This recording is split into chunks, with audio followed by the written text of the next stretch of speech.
재작년이죠. 재작년입니까? 한 3년 됐습니까? 2015년도에 우리나라를 강타했던 아주 유명한 트로트 노래 한 곡이 있습니다. 제목은 백세 인생이에요. 그래서 그 노래의 가사를 제가 잘 알지는 못하지만 뭐 그런 거더라고요. 60세의 저 세상에서 날 데리러 오거든 아직은 젊어서 못 간다고 전해라. 뭐 74에는 뭐 어떻게 하면 날 데리러 오거든 아직은 뭐 해서 못 간다고 하라. 뭐 이런 내용의 가사였습니다. 그런데 이 백세의 인생이라는 것이 사람들에게 큰 인기를 얻었던 이유가 뭐냐면 우리 모든 인간은 다 무엇을 두려워하며 살아가느냐? 죽음이라는 것을 두려워하며 살아간다는 거예요. 우리 인생들은 한 사람도 빠짐없이 이 죽음에 대한 공포와 두려움을 가지고 살아간다는 것입니다. 그래서 이 죽음이라는 것에 대해서 정면으로 해학적인 가사를 담아서 노래를 한 것이 이 백세 인생이에요. 그러니까 결국 백세의 인생의 골자는 뭐냐? 사람이 누구도 피할 수 없는 죽음이라는 것이 찾아오지만 결국 그 죽음을 당하는 우리 입장에서는 뭐라는 거예요? 그 죽음과 상관없이 살아가기를 원한다. 그러니까 즉 나는 죽고 싶지 않다라는 것을 가사에 담아서 노래하고 있다는 것입니다. 이렇게 죽음이라는 것은 우리 인간을 긴장하게 하고 또 우리 인간을 두렵게 만드는 것임에 틀림이 없다라는 거예요. 여러분 3년 동안을 예수님을 따라다녔던 예수님의 제자들과 수많은 무리들이 예수님이 이제 십자가에서 힘없이 무기력하게 죽으시는 모습을 보고 제자들은 이런 생각을 가졌어요. 따르는 무리들은 공통적으로 이런 생각을 가졌습니다. 아니 예수님이 죽으시다니 이제 우리는 끝이다. 우리는 이제 마지막이다. 아무런 소망이 없다. 이제 무엇을 하며 살아가야 할 것인가? 무엇을 바라보고 살아가야 할 것인가? 절망 가운데 빠졌다라는 것입니다. 절망에 빠진 이들 예수님이 돌아가셨음에도 불구하고 예수님의 시신을 얻어서 그 예수님을 장례를 치러야 되는데 장례를 치르기에도 무서워서 나타나지를 못했다라는 거예요. 예수님이 아니면 살아갈 수 없습니다. 나는 배신하지 않겠습니다. 끝까지 주님만을 따르겠습니다. 라고 호언장담했던 주님의 제자들이 이제 내가 앞으로 나서게 되면 저 예수님이 죽은 모습처럼 나도 체포가 되어서 나도 결국 저 처형장에 끌려가서 십자가에 매달려 죽게 되는 것이 아닌가 공포에 휘감겨서 예수님의 장례조차도 치르지 못하고 있었다는 거예요. 그러면 그 예수님의 장례를 누가 치렀느냐? 성경에 보니까 아리마대 사람 요셉이라는 사람이 예수님의 장례를 치렀다는 거예요. 당시에 예수님은 종교적으로는 신성 모독죄 그리고 로마의 법으로는 이 질서를 어지럽힌 죄, 이 로마에서 가장 중형에 해당되는 범죄가 로마의 질서를 어지럽히고 무너뜨리고 이러한 죄를 가장 무겁게 다뤘다는 거예요. 즉 세상 사람들의 기준으로 예수님은 지금 흉악범으로 낙인 찍혀서 처형을 당했다는 것입니다. 그런데 이 아리마대 사람 요셉이라는 분은 그 당시에 어떤 사람이었냐면 이 유대의 공회원이었다는 거예요. 산헤드린 공회원, 오늘날로 얘기하면 굳이 뭐 표현하자면 국회의원 정도, 이 정도의 위치에 있었던 사람입니다. 그런데 여러분 예수님을 십자가에 못 박으라고 판결을 내렸던 유대인들의 그 모임이 어디였습니까? 공회원들이었다는 거예요. 그럼에도 불구하고 수적인 열세에 밀려서 예수님은 죄가 없음을 밝히고자 했지만 아마 이 아리마대 요셉은 그 수적인 열세 때문에 결국 예수님을 사형시켜야 한다는 판결 앞에 굴복하고 말았다는 거예요.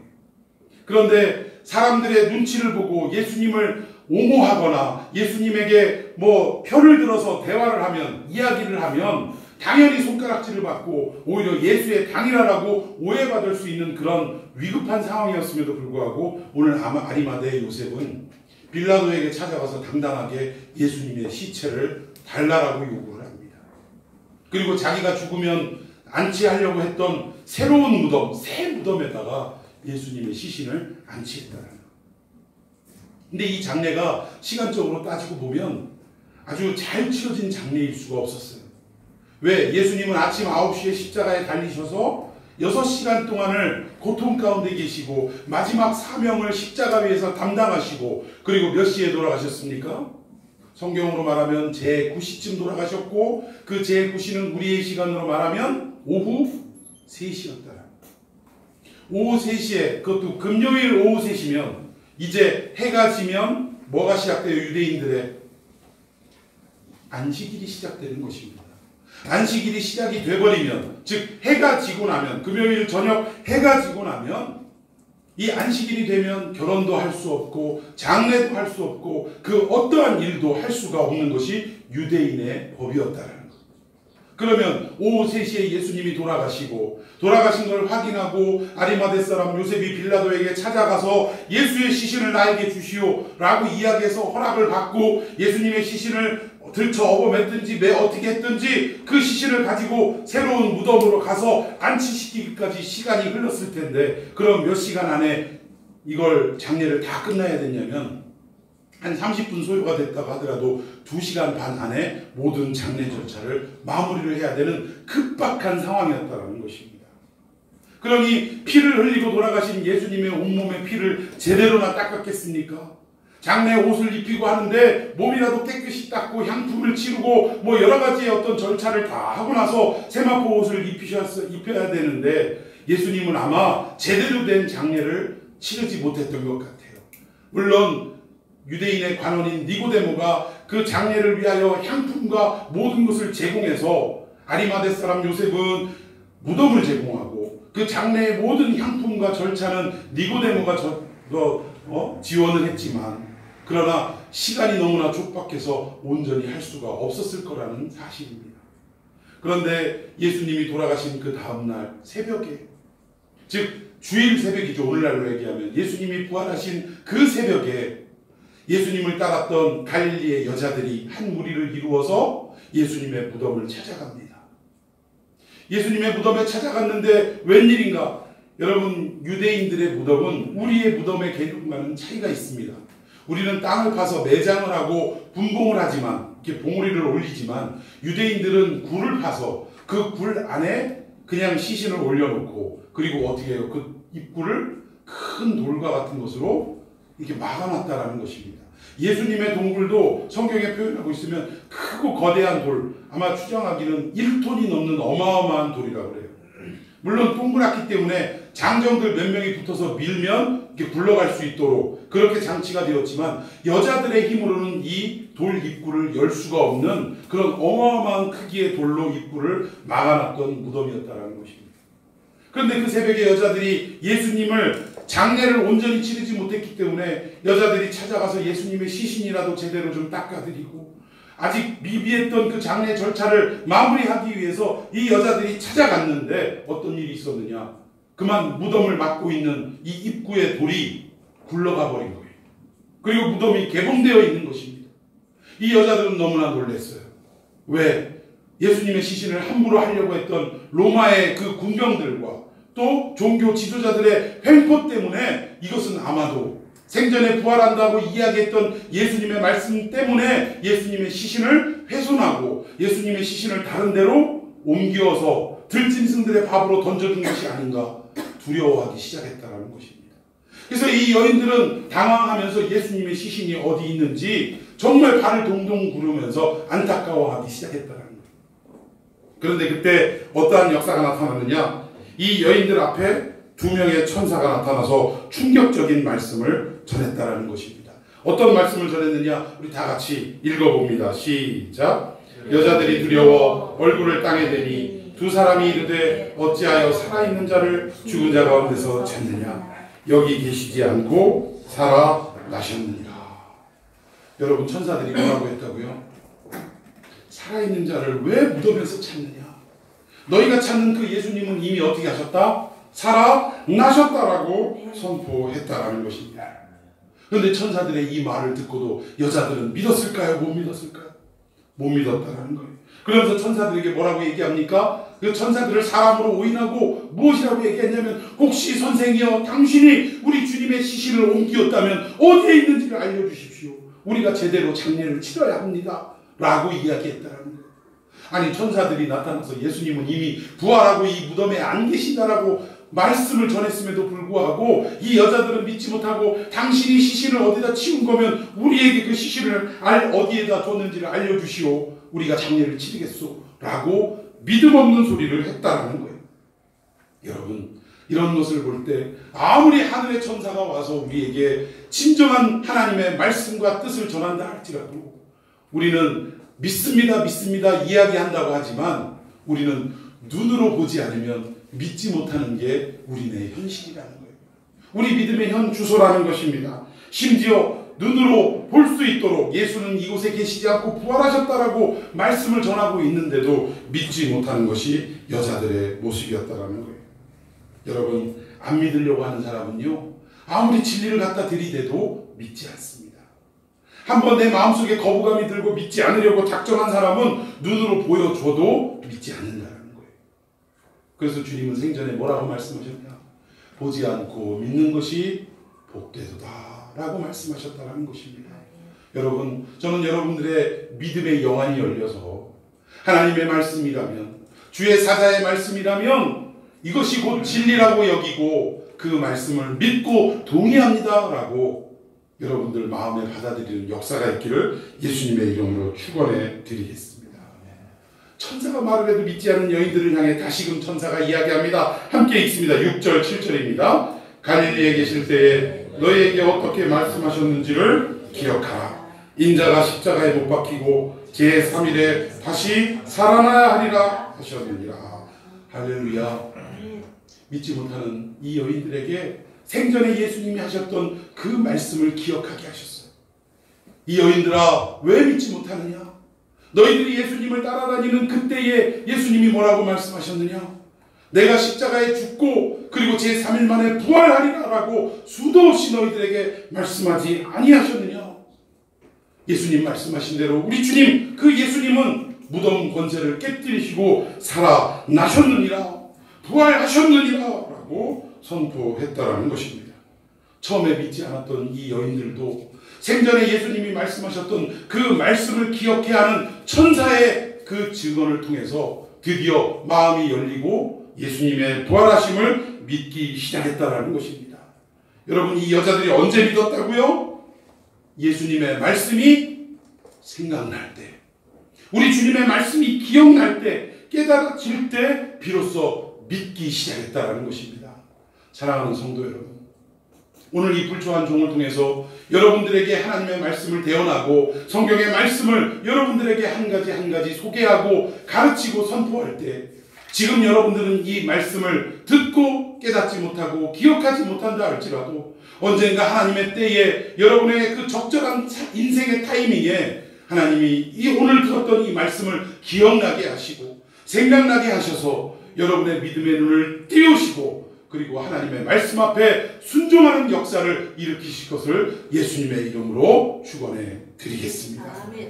우리 마음에 은혜를 주셨던 그 말씀, 내가 그 말씀을 듣고 결단했던 그 말씀, 오늘 이 예배 중에서도 나에게 들려지고 내 마음속에 파고들었던 그 말씀이 여러분 인생에 고민하고 있는 모든 문제의 정답인 줄로 믿으시기를 바랍니다. 우리의 육신의 눈으로 보고 믿는 게 아니라 말씀이 생각나고 말씀이 깨달아질 때 우리는 연약하지만 성령께서 우리를 깨우쳐 주시고 우리를 기억나게 하셔서 우리 안에 진리를 알게 하시고 그 진리를 통해 우리가 믿을 수 있도록 역사해 주신다는 사실이에요. 여러분, 오늘 이 말씀이 우리의 마음에 새겨지게 하여 주옵소서. 주님의 이 생명의 말씀, 진리의 말씀이 우리의 가슴 안에 아로 새겨지게 하셔서 우리의 인생 가운데 힘들고 어려울 때 예수님의 죽으심을 맛보고 그리고 모든 것이 끝이라고, 모든 것이 마지막이라고 포기하는 그 삶의 순간에도, 심지어 우리 자신 스스로의 삶이 이제 여기가 끝이고 이제 여기가 마지막이라고 생각할 수밖에 없는 그 상황 속에서도 하나님 말씀이 기억나게 하시고 떠오르게 하셔서 이제 이 죽음이 끝이 아니라 도리어 하나님의 능력으로 말미암아 새로운 소망을 바라보고 이제 새로운 시작을 알리는 삶의 현장임을 깨닫게 하시는 여러분들의 그 성령과의 교통의 역사가 있기를 예수님의 이름으로 축원해 드리겠습니다. 아멘. 말씀에 응답이 있어야 되고 말씀을 통한 회복의 역사가 우리 가운데 있어야 한다는 사실입니다. 아멘. 더 이상 예수님의 죽으심을 보고 두려워하며 끝이다라고 우리가 생각하는 것이 아니라 또 더 나아가서 우리의 삶 역시도 이제 내 인생 여기서 끝이다라고 포기하는 것이 아니라 다시 한번 예수님 생전에 말씀하셨던 내가 죽지만 제 사흘에 부활하리라 살아나리라 말씀하셨던 예수님의 부활의 그 말씀이 이제 우리의 삶의 소망이 되어서 우리의 삶의 끝이라고 여겼던 우리의 삶의 죽음이라고 여겼던 그 순간에도 다시금 부활을 기억하고 소망하며 일어설 수 있는 저와 여러분이 되기를 예수님의 이름으로 축원해 드리겠습니다. 오늘 예수님의 부활을 우리 여자들은 목격했습니까? 못했습니까? 예수님이 살아나시는 장면을 눈으로 직접 보지는 못했어요. 그런데 무엇으로 믿게 되었느냐? 예수님의 말씀을 생각나게 할 때 믿게 되었다라는 사실. 이제 예수님의 부활이 확실하다는 그 확신을 가지고 여자들이 취한 행동은 뭐였냐면 예수님의 제자들이 모여있는 그것도 참 비굴하게 두려워가지고 방문 꼭꼭 닫고 누가 찾아올까 무서워서 벌벌 떨고 있는 제자들이 있는 집으로 달려갔다라는 거예요. 이 여자들이 제자들이 숨어있는 곳으로 달려가서 막 문을 두드리고 그리고 제자들에게 무엇이라고 얘기했느냐? 우리가 믿던 그 예수님이 사망 권세를 깨뜨리시고 부활하셨노라고 큰 소리로 기쁨의 소식을 전했다라는 것입니다. 여러분, 복음이 뭡니까? 지금 제자들에게도 예수님이 죽으심으로 말미암아 절망 가운데 빠져있고 이제 이들이 무엇을 하며 살아가야 할 것인지 문 밖에 나가면 체포돼서 처형당할까봐 두려워 떨고 있는 이 제자들에게 이 여자들이 찾아가서 예수님이 부활하셨노라고 살아나셨노라고 전했던 이 말씀은 제자들에게 복음인 줄로 믿습니다. 가장 듣고 싶었던 말, 가장 그들에게 필요로 하는 말, 기쁨의 말, 위로의 말, 이것이 바로 복음인 줄로 믿습니다. 여러분, 이 복음을 전했을 때 제자들은 어떻게 했느냐? 이제 살 길도 없고 너무나 막막하고 이제는 무엇을 하며 살아가야 할지 사람들에게 붙들리면 끝이 났다라고 절망하고 있는 이들에게 복음이 들려졌음에도 불구하고 오늘 이 제자들은 어떻게 반응했느냐? 자, 우리 11절 말씀 다 같이 읽도록 하겠습니다. 자, 11절 시작. 사도들은 그들의 말이 허탄한 듯이 들려 믿지 아니하더라. 여러분, 2000년 전에 여자라는 그 신분은 어느 정도였냐면 사람으로 취급받지도 못했던 신분이었어요. 마치 무엇과도 무엇과도 같이 취급받았냐면 그냥 주인의 사람의 소유물 정도. 그러니까 이 여자가 남편을 잃어버리고 과부가 됐다는 것은 유대 사회에서는 어떤 존재로 전락했냐면 이 인간 세상에서 가장 밑바닥에 그 불쌍한 자리에 처한 존재로 전락했다라고 보면 맞습니다. 그런 어떤 불쌍한 존재라고 여겼던 사람들이 몇 가지 부류가 있는데 첫 번째가 여자들이었고 그 여자들 가운데서 특히 남편을 잃은 여자들은 가장 불쌍한 부류였고 두 번째 뭐예요? 부모가 없는 고아들 그리고 누군가의 도움이 없이는 보살펴줌이 없이는 한 발자국도 걸어갈 수 없는 나그네들 이 사람들이 이 유대 사회에서는 가장 소외되고 불쌍한 존재들이었다라는 거예요. 그러면 이렇게 나약하고 소외당하고 불쌍한 사람들이 하는 이야기들을 사람들이 귀를 기울이고 들어줍니까? 그렇지 않다라는 거예요. 뭐 우리 교회도 가끔 뭐 이렇게 좀 노숙하시는 분들이 오시기도 하는데 이분들이 좀 얌전히 있다가 가시면 좋은데 참 한결같은 특징이 뭐냐면 아시는 게 왜 이렇게 많으신지 모르겠어요. 막 설교 도중에도 막 중간에 막 얘기를 하고 뭐 이러시는 경우가 있는데 그러면 그런 분들이 어떤 이야기들을 발언을 할 때 대다수의 사람들이 그 발언을 귀담아 듣습니까? 안 그렇죠? 대부분 무시하고 말아버리죠. 당시에 여자들이 예수님이 부활하셨다라고 제자들에게 쫓아와서 달려와서 그 부활의 소식, 그 복음의 소식을 전했을 때 이 제자들은 어떻게 반응했냐면 11절에 허탄한 소리로 들었다라는 거예요. 허탄한 소리가 뭐냐? 이 원어로 살펴보니까 헬라어로 레로스라고 합니다. 이 레로스. 근데 이게 의학 용어인데 이 의학 용어로 어떨 때 사용하냐면 우리가 열병에 들려가지고 정신이 혼미하거나 정신이 나갔을 때 우리가 뭐라고 합니까? 그냥 아무런 의미 없이 혼자서 주절하고 이야기할 때가 있어요. 자기가 의식이 있고 어떠한 말을 하고자 하는 자의식이 있어서 내뱉는 말이 아니라 그냥 중얼중얼 헛소리를 내뱉는 소리, 이것을 레로스라고 합니다. 그러니까 의미 없는 대화, 또 허튼 소리, 신빙성 없는 소리, 쓸데없는 소리, 더 나아가서 뭐예요? 막 잡담하는 소리, 이런 소리를 레로스라고 표현했다라는 거예요. 즉 여자들이 예수님이 부활하셨습니다라고 선포하는 이 소식을 듣고 제자들에게 와서 달려가서 말씀을 전했는데, 그 복음을 전했는데, 이 여자들의 소리를 제자들이 듣고 어떻게 했다고요?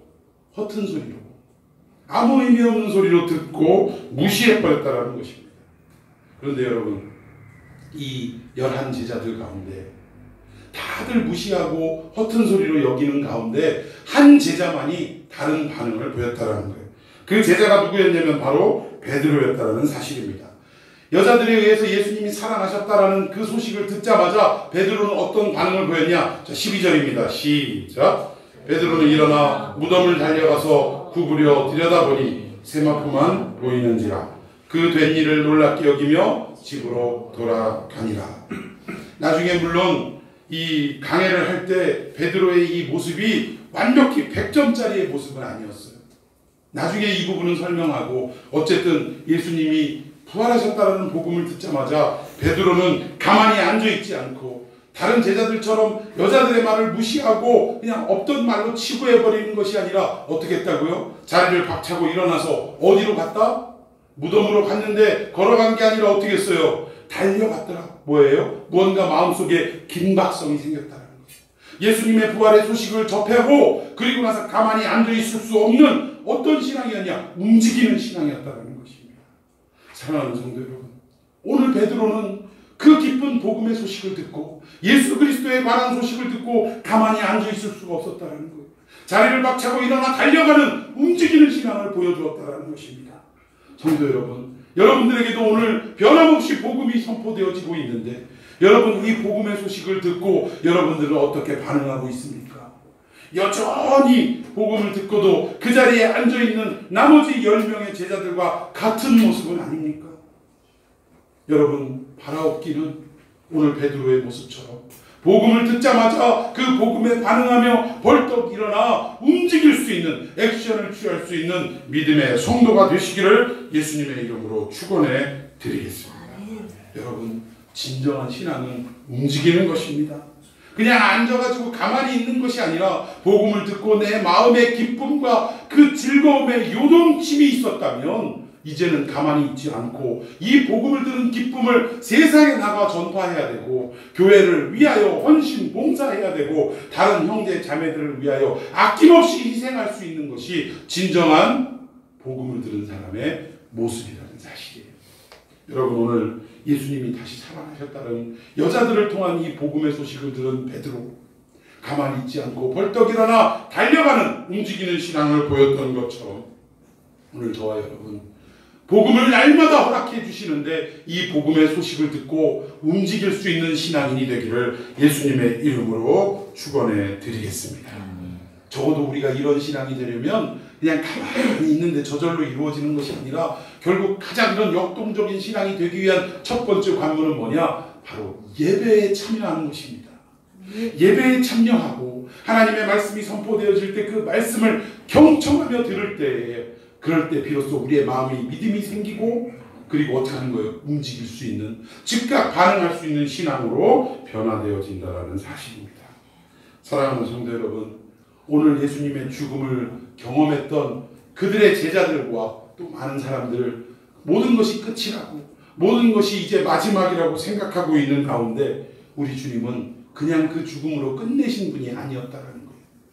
아무도 그 죽음의 권세를 이길 수 없었는데 우리 예수님은 사망 권세를 깨뜨리시고 이 죽음에서 다시 살아나시는, 부활하시는 놀라운 능력을 우리에게 허락해 주셨다는 것입니다. 이제 그 죽음이 끝이 아니라 새로운 시작으로 역사되어질 수 있는 길을 우리에게 허락해 주셨다는 거예요.